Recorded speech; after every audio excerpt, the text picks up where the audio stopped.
Assalamualaikum Ibu. Iya, waalaikumsalam. Silakan masuk. Mari masuk. Mbaknya sudah nyaman untuk duduk di sini? Nyaman, Pak? Iya. Oke, izinkan saya buat duduk di sini boleh? Boleh. Oke, ngomong-ngomong, kalau boleh saya tahu, Mbaknya dari mana?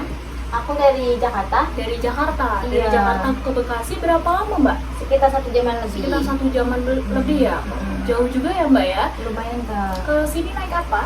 Aku sini bawa motor. Bawa motor sendiri atau diantar? Bawa motor sendiri. Bawa motor sendiri, Iya, berani? Berani. Nice. Kalau tadi saya lihat tuh di Bekasi tuh agak sedikit mendung, Mbak. Di Jakarta hujan atau mendung Hujan, juga? Kak. Iya. Makanya Hujan? aku pakai jas hujan. Tetap jaga kesehatan ya, Mbak. Iya, Kak. Takutnya kan kita nggak tahu ya nanti di Bekasi Iya. juga hujan gitu kan. Tuh Mbaknya bawa jas hujan ya. Iya. Oke, Mbak. Iya. Ngomong-ngomong, kalau boleh saya tahu, Mbaknya bisa tahu tempat saya ini dari mana? Dari Kasekar. Dari Kasekar. Iya. Kasekar. Oh, Sekar. Iya. Yang ada di Jakarta rumahnya? Betul, betul. Iya, itu teman saya itu. Iya, iya. aku tahu dari dia soalnya. Nah, ada tahu dari itu ya, Sekar Iya, ya. Oke. betul. Agar lebih enak kita buat ngobrolnya, Mbak, kalau boleh saya tahu dengan Mbak siapa? Dengan Mbak Rani. Mbak Rani. Iya. Oke, berarti lebih enaknya kalau kita ngobrol, saya panggilnya siapa nih? Boleh Mbak, boleh Kak. Oke, berarti Mbak Rani aja ya. Iya. Oke, Mbak Rani, saya juga akan perkenalkan diri saya. Nama saya adalah Leni, saya sebagai konselor ya. Lalu kita akan melakukan konselor atau konseling ini selama 40 menit untuk kontraknya ya. Jikalau untuk hari ini kita belum bisa menyelesaikan permasalahannya, nanti kita akan melanjutkan sesi konseling pada hari selanjutnya seperti itu. Nah, lalu kalau saya boleh tahu, Mbak Rani ini sebelumnya apakah pernah melakukan konseling? Belum pernah. Belum baru pernah. pertama, iya. Oke. Kalau saya boleh tahu juga nih, Mbak Rani tahu nggak apa itu arti dari konseling? Enggak tahu Kak. Nah, ya, jadi saya akan sedikit menjelaskan ya. Pengertian dari konseling itu adalah di mana seorang konselor memberikan bantuan kepada klien. Nah, lalu tujuannya itu adalah agar dapat menyelesaikan permasalahan-permasalahan yang sedang dihadapi oleh Mbak Rani, sehingga nanti Mbak Rani akan merasakan lebih baik seperti itu. Kemudian untuk fungsinya itu adalah fungsi pengentasan. Nanti permasalahan-permasalahan Mbak Rani dapat saya bantu untuk menyelesaikan atau menuntaskan. Kemudian ada fungsi pemahaman. Untuk fungsi pemahaman yaitu Mbak Rani dapat memahami permasalahan-permasalahan yang sedang Mbak Rani hadapi. Lalu untuk selanjutnya ketika Mbak Rani ada permasalahan, Mbak Rani bisa menyelesaikan masalah itu sendiri tanpa meminta bantuan oleh seorang konselor seperti itu ya, Mbak. Kemudian kita akan menggunakan asas. Untuk asas yang kita gunakan ada 3. Untuk yang pertama ada asas kerahasiaan. Untuk asas kerahasiaan ini nanti rahasia Mbak Rani dijamin tidak akan terdengar oleh orang lain. Hanya saya sebagai konselor dengan Mbak Rani sebagai klien yang mengetahui. Lalu ada asas keterbukaan. Nah, nanti Mbak Rani boleh terbuka. Mbak Rani mau menceritakan apapun keluh kesah yang Mbak Rani ceritakan, saya akan mendengarkan. Kemudian ada asas kesukarelaan. Nah, asas ini Mbak Rani sukarela jauh-jauh datang dari Jakarta ke Bekasi untuk menemui saya. Saya sudah berterima kasih sebagai seorang konselor terhadap Mbak Rani. Lalu ini ada tisu, ini ada minum. Nah, nanti jika Mbak Rani membutuhkan untuk menggunakan tisu atau minum, Mbak Rani silahkan pakai saja. Seperti itu. Lalu saya sebagai seorang konselor yang bernama Leni Larasati berjanji tidak akan menyebarluaskan permasalahan-permasalahan yang sedang Mbak Rani hadapi. Nah, lalu sampai sini bisa dipahami, Mbak? Bisa Kak. Oke. Ada angin apa yang membuat Mbak Rani jauh-jauh dari Jakarta datang ke Bekasi? Kalau boleh, saya ingin mendengarkan permasalahan yang sedang Mbak Rani. Silakan Mbak Rani ceritakan. Permasalahannya di keluarga saya Kak. Iya, keluarga saya selalu tidak mendukung kalau misalnya tuh aku kerja berlarut-larut malam. Itu mikirnya tuh aku yang enggak gitu. Terus gimana ya Kak? aku udah kerja capek-capek buat bantuin mereka, tapi tuh mereka selalu nggak menghargai itu. Gitu. Gak bisa menghargai seperti apa itu Kak? Nggak bisa menghargai, contohnya kayak misalnya dia mikirnya tuh kayak aku tuh ada duit mulu gitu. Oke. Iya. Ada duit terus. Mm-mm. Berarti Mbak Rani ini orang tua mikirnya kalau Mbak Rani banyak duit, Iya. tapi padahal mendapatkan uang itu kan dengan cara susah, iya, dia capek. nggak ngerti gitu. Kalau boleh saya tahu nggak mengerti itu bagaimana Kak? Nggak mengertinya tuh selalu kayak minta-minta duit terus gitu, selalu kayak mikirnya lu kan kerja gitu, bisa nggak ada duit gitu. Kan aku kan juga kerja kan, gaji kan sebulan doang kan Kak, gitu gajian dan setiap hari. Berarti di sini posisi Mbak Rani dalam keluarga itu sebagai yang mencari nafkah gitu Iya, ya. Betul. Kalau boleh saya tahu Mbak Rani ini ada berapa bersaudara? Aku ada 5 bersaudara. 5 bersaudara. Iya. Berarti untuk mencukupi kebutuhan sehari-hari siapa Mbak? Aku iya, karena aku anak pertama. Mbak Rani cukup berat juga ya Iya. untuk menjadi peran seorang anak Iya. pertama. Oke, berarti Mbak Rani merasakan capek, Iya. orang tua tidak mengerti. Iya. Berarti di sini Mbak Rani merasa kecewa Iya, merasa dengan kecewa. orang tua yang kurang mengerti dengan kondisi Iya, anaknya. betul. Oke. Kalau boleh saya tahu untuk skornya dari 1 sampai 10 berapa Mbak untuk permasalahan Mbak Rani atas kekecewaan ini? Ada kecewaan ini 8 sih Kak, karena aku udah ibaratnya kayak kosong aja pikiran aku, makanya aku mau ketemu kakak. Aku juga dapat kenalan dari kasih kakak. Oke, berarti Mbak Rani datang ke sini ingin mencari solusi Iya, bagaimana mencari ya? solusi, betul. Karena Mbak Rani telah mungkin cukup berat Iya, menanggung cukup beban berat, seperti itu. Oke, saya paham telah mendengarkan apa yang telah diceritakan oleh Mbak Rani. Oke Mbak Rani, kita langsung ke teknik aja ya. Kita akan menggunakan teknik save. Sebenarnya ada beberapa teknik, namun kita akan menggunakan teknik save saja. Untuk save ini ada spiritual, emosional, freedom, dan teknik. Di dalam teknik save ini ada beberapa langkah. Untuk yang pertama ada sit up. Sit up itu nanti Mbak Rani mengikuti gerakan-gerakan di mana nanti ada titik yang menurut Mbak Rani itu merasa sakit atau ngilu. Seperti itu. Nanti pada tahap ini kita akan membacakan beberapa doa juga ya.